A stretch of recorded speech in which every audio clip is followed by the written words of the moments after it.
อ่ะกราบสบายดีเด้อพ่อแม่พี่น้องทางฝั่งลาวพังไทยทางต่างประเทศเนาะมื้อนี้ก็มาพบมาพ้อกับน้องทงอีกแล้วเนาะพ่อแม่พี่น้องมื้อนี้มาขุดจิโร่พ่อแม่พี่น้องเอ้ยอยู่ในป่าพี่เลยเนาะมื้อนี้มันแป้นในจักหน่อยเนาะอืมอยู่ตามทางพ่อแม่พี่น้องเอ้ยจิโร่อยู่แคมทางแบบอยู่ตามทางแล้วเนาะตามทางป่านี่แหละเนาะ ป่าอันที่เพิ่นตัดพื้นเนาะพี่น้องเพิ่นทางรถไถเข้าไปซ่อนสองตัวปุ๊จิรอซ่อนสองหมดเนาะแต่มันหักบอตัวใหญ่สบายดีทางน้องสาเด็ดตีนดีหรอสบายดีเด้อแม่เอฟซีวัสดุสุกคนคือว่าเห็นคุยมันมึงนี่ปุ๊บ่มันออกแล้วบ่ตัวนะออกแล้วไป ตัวไหน มันออกแล้ว ขุดแถวทางมันจะงามของขุดตามหักใหม่ที่ให้ขุดบัวมัน เด้ฮะเด้คุยนะเห็นคุยอยู่ทางในนี่เกินเขาจอดรถไปไกลหน่อยทงเนาะแม่นอย่าดอกล็อกคอไว้เลย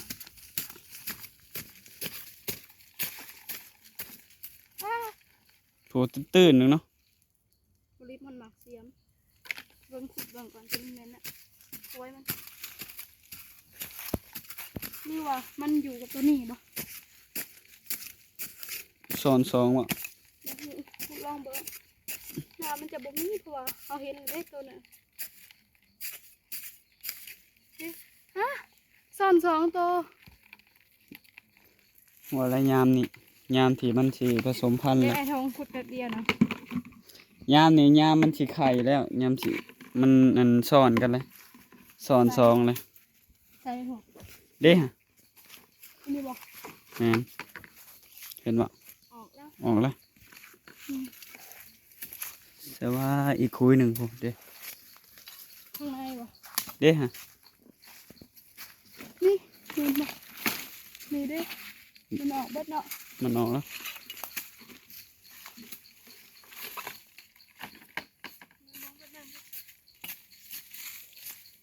มันคุยหมดเต้นะคุยหมด ขอเห็นหิวเลย แม่นฮูจิโร่อยู่บ่ล่ะ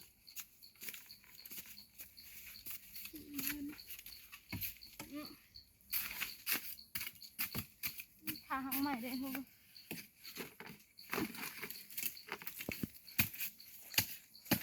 โอ้หมดได้ปะ ขุดลองบอกสิได้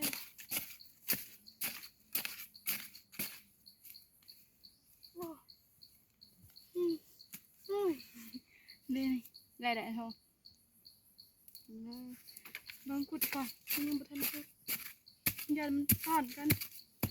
ยามนี้ยามจิโร่มันสิออกไข่เลยเนาะมันเลยซ้อนกัน สิได้เยอะบ้างน้อง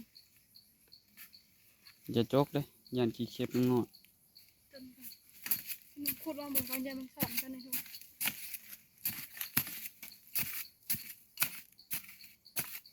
เหมือนบ่ฮู้คือยากไปเลยจ้ะเอาคือตัวนี้ทุก มันไข่แล้วไปจากตัวนี้นะคืออยู่เลิกตาย สงสัยมันบ่มี คืออยู่เลิกตาย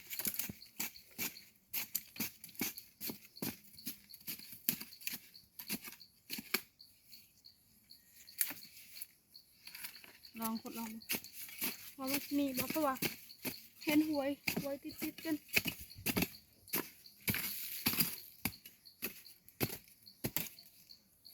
ห่างใหม่แล้วไปทงบอกให้ ไปง่ายซะไปเลาะนำทางเสียว่าเด็กคุยนี่สองคุยผมแบบนี้น่าจะซ่อนกันแหละแต่ว่าคุยเดียวกันนั่นแหละมันเห็ดแป้วขึ้นมาคุยเดียวกันวะเด้ฮะกูมัน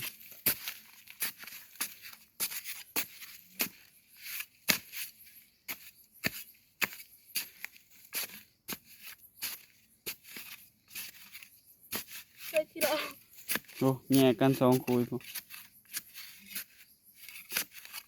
เห็นบ่นะเห็นบ่เห็นบ่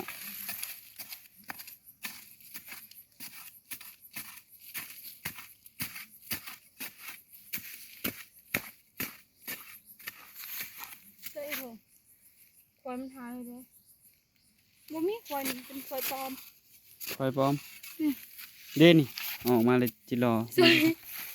ใช่ไอ้โถ เด้ ควายปลอมควายปลอมเหมือนกัน ควายปลอมมันคือออกมาได้จัง มันออกมาเป็นเอาฟุตการใช่น่าจะเป็นขวดเดียวกันนะ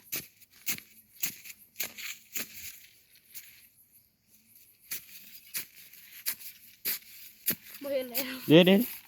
เนี่ยเนาะขุดมันดิสาบ่นู้นพุ่นน่ะ นี่บ่ได้บ่นี่ คือว่าอยู่หมึงนั่นแหละโอ้สงสัยตา นี่ ฝา บ่บ่แม่น ยุงหลาย บ่มีบ้าน นี่คุยดิเด้แม่นบ่นี่ แม่น มันออกแล้วบ่ หายเนี่ยคันมันอยู่ทำยังบ่ออกยังบ่ออกก็บ่ฮู้ต้องทดลองก่อน บ่ได้เอารถเข้ามาฮอดในพี่เนาะเอารถจอดไว้อยู่นอกพุ่น มือไว้โทง บ่แม่นก็บ่ น่ะ ขุด คือลามขึ้นมาเนี่ยนะ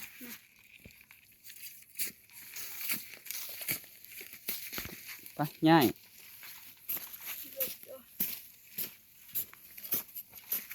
อ่ะเดี๋ยวมาส่องกิโลท่าทางองศาเหมือนกันเผื่อมันมีแถวนี้ ไปตามทาง ก็สิไปตามทางแล้วสิมาหล่อสองมือแถวนี้เชื่อ เมื่อวานพูดได้30ต้นแบบคนพูดหลายนี่มันควายนี่ไอ้โทง หลายควยเนาะ แม่นตามนะนี่จะหาอยู่หากินหน่อยโทงเนาะซุมื้อ สองนี่ก็บ่ได้ไปดินแม่เฒ่ามื้อนี้ ไอ้โท มื้อง ตัวใหญ่เด้อ มื้อนี้นะเขาผักเนาะเขาผักเวียกแล้วมื้อนี้ มันหูออกเลยไอ้โทง ฮะ มันออกเหรอ ออกแล้วก็บ่ขุด รอเท่าจับไปไกลเลยนี่ต้อง ใกล้กระยาแล้วมีคนอยู่นะฮะ ออกแล้วตัวนี้ก็ออกแล้วตัวนี้ แต่ว่าล็อกคอไว้เรียบร้อยแล้วเนาะ นี่ตัวนี้ไอ้โทง ออกแล้วบ่ตัวนั้น ยัง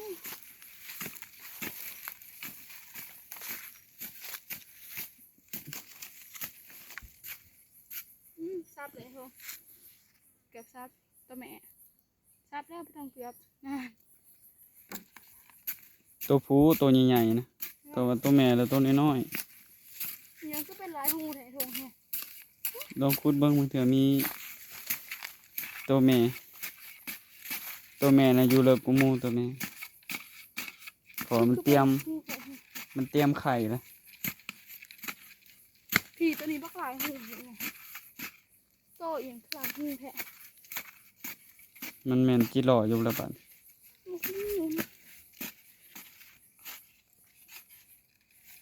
เบิ้งตัวเบิ้งก่อนหายเขาจะขึ้นมาหายเพราะมันคุยตัวนี้มันน่าจะได้หลายอีกครับไม่ใช่ แม่นก็พอได้อยู่ทางนั้น คันคุดอยู่ป่าก็ไม่ได้หายให้ไหนที่เบิ้ง ใช่มันเป็นชุดแล้วบ่แหงไปแหงยาวไปเรื่อยๆเลยนี่ เขากะกลับไปคุดอยู่ทางน้ำเฮียนหน่อยดิคอยไปคุดกับน้องแหล่กับแหน่กัน เขามาในป่าเลย นี่เท่านี้ไอ้โชว์ ฮะ เตะไปแล้วนี่ อะไรย่างกายไปนี่ เด่น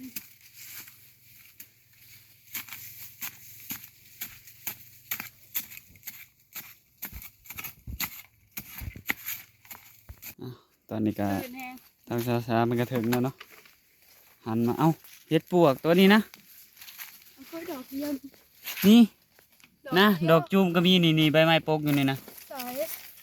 เด้ นี่ตัวนี้ เด็ก หนาวแล้วนะ เน่าเลย หนาวเลยทุกสามันนะเอาเนาะ เอาเลย มีคนมาเอาเลยเด้เอาไง ผู้ทางนั้นก็มีลายอยู่ อ่ามันหนาวเลยนะต้นน่ะนี่ได้ใบไม้นะ เอา เสี ท ย อด ดายมาพ่อหมู กด นะ เอากดเอา เสียดายมาพ่อหมูนะหนาวเลยทุก ใช่พอได้อยู่ หนาวแล้วนี่ตัวนี้ได้ดิมันหนาวไปเลยเนาะไหนทงมันหนาวไปเลยเด้เอาบ่ เอารถ หนาวแล้วนะ พ่อก็พ่อเฮ็ดปวกมันอยากเน่าแล้วเนาะแถมบ่หลายพ่อ เมนมันสองก้อนเงินหรอกไอ้ท้องสองดอกเนี่ยต้องอย่าน้ำหนาวเลยนะหนาว โอเค เอากระดอกนะใครเห็นจะเคยจะเห็นเลยจังไหม แนมมาก็เห็นรถ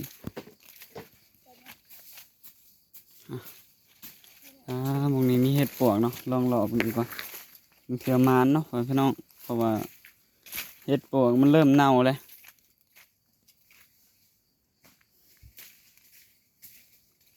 ใช่ละลองมาเลาะเบิ่งทางนี้เบิ่งดูเบิ่งเถื่อเห็นเห็ดปวกหมู่ใหญ่เนาะ2-3 ดอกหนึ่ง มันบอกมีกี่ดอกคันเท่าของ เขามาเลิกแล้วบ่มีจิรอคือว่ามาหาเฮ็ดนี่อาจจะมีนี่จิรอนี่บ่มีได้จังได้ พ่อก็ชอบหมูหนาวให้ทงเนาะ แม่ง คือมันพ่อหมูดีๆให้แน่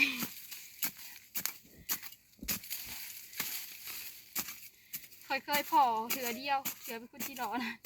ไปหลายคนเด้ เด่นเฮ็ดปลูกดอกนี่ ใช่โถ นี่2 ดอก แต่ดอกมันบ่งามปานใด อ๋อเดี๋ยวเขาจะไปเอาแจ็คผมมันออกยิงยันยายเนาะเดี๋ยวคิดพูดตัวนี้ก่อนชื่อก่อน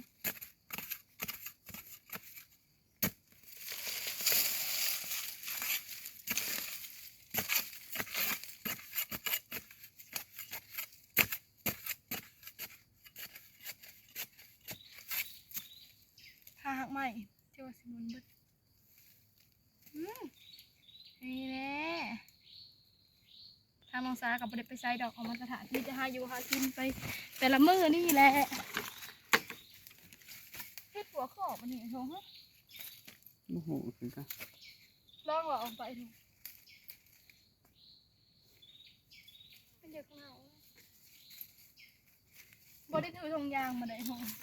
ใส่ถุงจิรอแล้วใส่ขู่จิรอแล้วโอ้หมดอ่ะออกมาละมาขุดจิรอทางคือเก่าเนาะพี่น้อง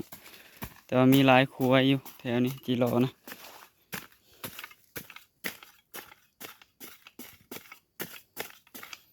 มาพอเฮ็ดปวก2 ดอก 3 ดอกหนึงบ่ได้หลายเนาะบ่มีหลายครับ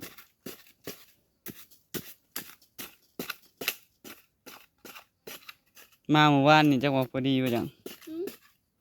ที่หรอคือบ่มีหรอบ่เรียกว่าคอยขุดออกแล้วบ่เคยหายไปด้วยสิเอ้าหายไปด้วยหายเลยคุณเบิ้งหาตัวนี้หรือว่ามันออกไปแล้วเหรอ ขุดไว้นั่นแหละ บ่คอยเบิ่งเรนบ่ได้มี มันออกแล้วบ่จักซะ หรือว่าควายมันออกแล้วบ่ มันออกแล้วใหญ่ตัวไหมยังมีหลายครัวอยู่นี่ อ๋อ พี่มาขุดตัวนี้ต่อ นี่เบิ่งก่อน พอแล้วย้ายบ่ยอมอีกได้อเพิ่นไง อ๋อนี่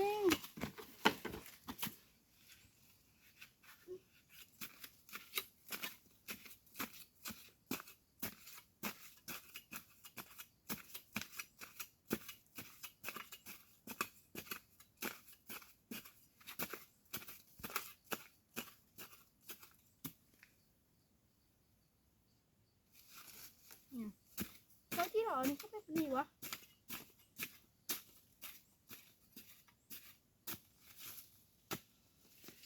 เป็นไปไหน เป็นแบบมันลามไปเลยนะไงไปนี่ ได้แล้วฮะ ต้นทอง ซ้อนซ้อน มันไหลลงมาหลุดๆเลยนี่ ไหลลงมาหลุด น้ำมันสนนะงูเดียวนะๆไอ้ไซไหลลงหลุดๆนะ นี่มันไหลลงมาจากอันนี้นี่ทางแคมมันนี่มานแทะมันนี่ฮะคือมานแทะพอขึ้นเดียวโอ้ได้หลายได้ทองดิจะบ้างไหมพูเห็ดกัวขี้น้ำกันนะขี้น้ำมา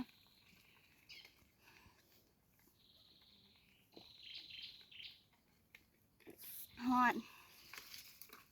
นี่คุยนี่แล้วก็เบิดบาดนี่บ่ไปต่อเลยกลับคืนมานี่เนาะเพราะว่ารถจักรเพิ่นอยู่นอกบ่เป็นห่วงรถ ไหนเธอ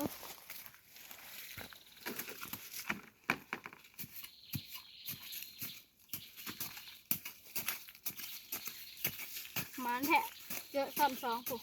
ควรนี้เด้ซอนจะโตไปขุดทางสับมันเลยโอ้ยลูกแม่ตื่นเจอในท้องเลยสับมันเลยสุดระบายทอง ไปสุ เด้ ด ละควายนะเด้ค่ะ อ่ะโอ้เฮ็ดยังอะนะ เอาไว้ออกเลยจะบอกว่ามันคายใส่ถุงมันคาย เอ้าคือเห็นเงาไหม้เนาะ เงาใหม่มันดอกแล้ว นี่แน่นี่แน่ตัวเดียววะเบิ้งจกก่อน นี่ ไปออกบ่ แหมนไปทางเดินเพื่อนนะเด้ เดินเฮือนเขาบ่ ทางหลังเพื่อนพูดได้อยุเขาเห็นคนพูดลายได้ก็ไปหน่อยนึง ไป ทางนี้เด้ค่ะ ไปตอนนี้ก็น้องสาเพิ่นมาเบิ่งทางนี้เนาะ มัน สิมีบ่จิรอแฮง น่าจะบ่มีหรอก แฮงเป็นทางยาวไปเรื่อยๆบ่หรือว่าสุดเลย นี่ตัวนี้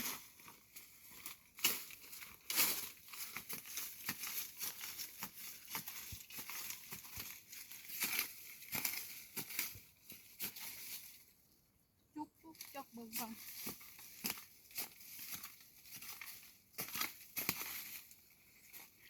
น้องสาเพิ่นมักจกแท้ มีแต่ว่าเอามือจกลงก่อน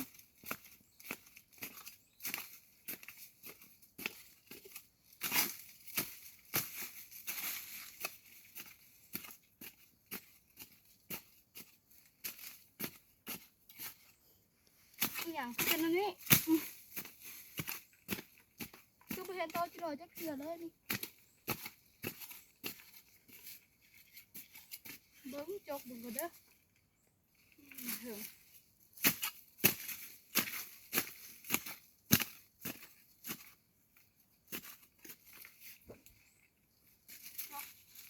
จิโร่นี่ก็เป็นนี่หัว ๆ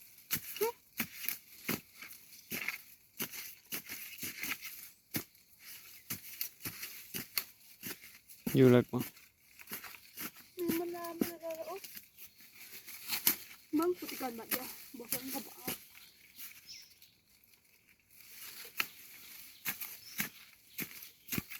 เรียกว่าอยู่ข้างนี่บอกไว้มัน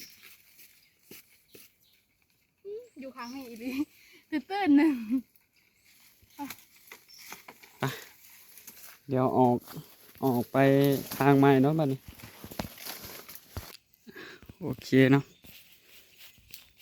มาฮอดหมองที่น้องสาเพิ่นอยากมาขุดละแต่ว่ามีแต่ห้อยเพิ่นขุดอันนี้สิได้อยู่บ่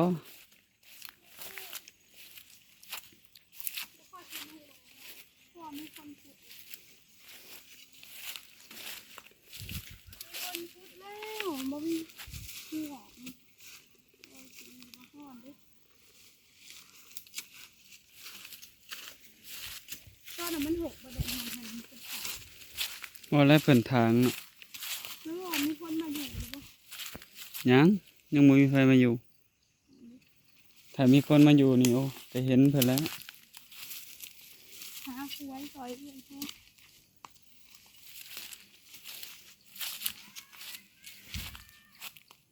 อืม ห่อนเสียง เสียงปากผู้ใดนะบ่แม่นเขามาขุดก่อนเฮาแล้วบ่นี่นะ เมียนบ่มีคืออยู่ในหันนั่นเนาะ อ่ะเดี๋ยวเลาะเบิ่งคุยมันก่อนอ่ะโอเคเนาะมาหาเลาะขุด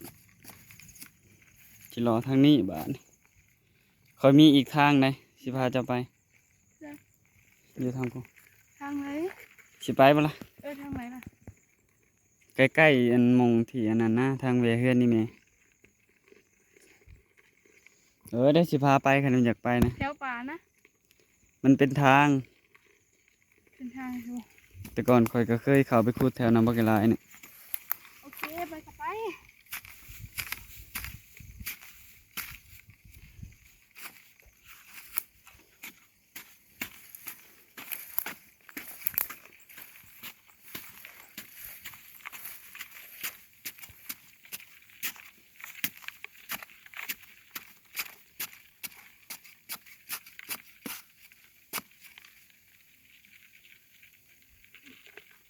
โอ้ยตัวใหญ่เด้อ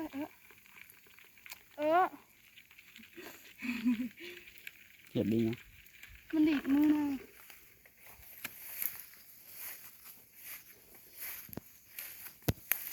จิรอเพิ่นขุดเพิ่นแล้วแถวนี้เนาะบ่ค่อยมี ปลายทองไปบ่อดี โอเคเนาะ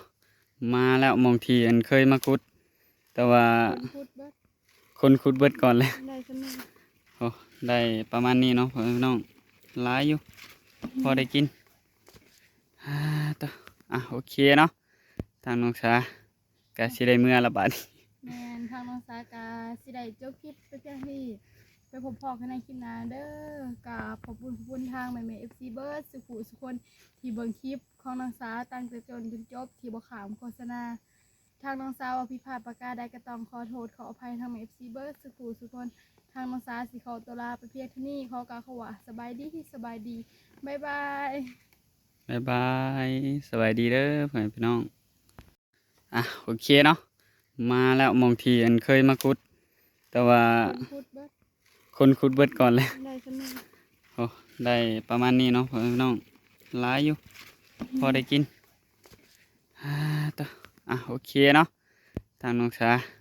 ก็สิได้เมื่อละบาดนี้ แมนทางน้องสากาสิได้จบคลิปไปเพียงที่ไปพบพ่อกันในคลิปหน้าเด้อกราบขอบคุณทางแม่ๆ FC เบิร์ดสุขุสุคนที่เบิ่งคลิปของน้องสาตั้งแต่จนจบที่บ่ขามโฆษณาทางน้องสาว่าผิดพลาดประการใดก็ต้องขอโทษขออภัยทางแม่ FC เบิร์ดสุขุสุคนทางน้องสาสิขอตัวลาไปเพียงเที่านี้ขอกล่าวคำว่าสบายดีบ๊ายบาย บ๊ายบายสวัสดีเด้อพ่อแม่พี่น้อง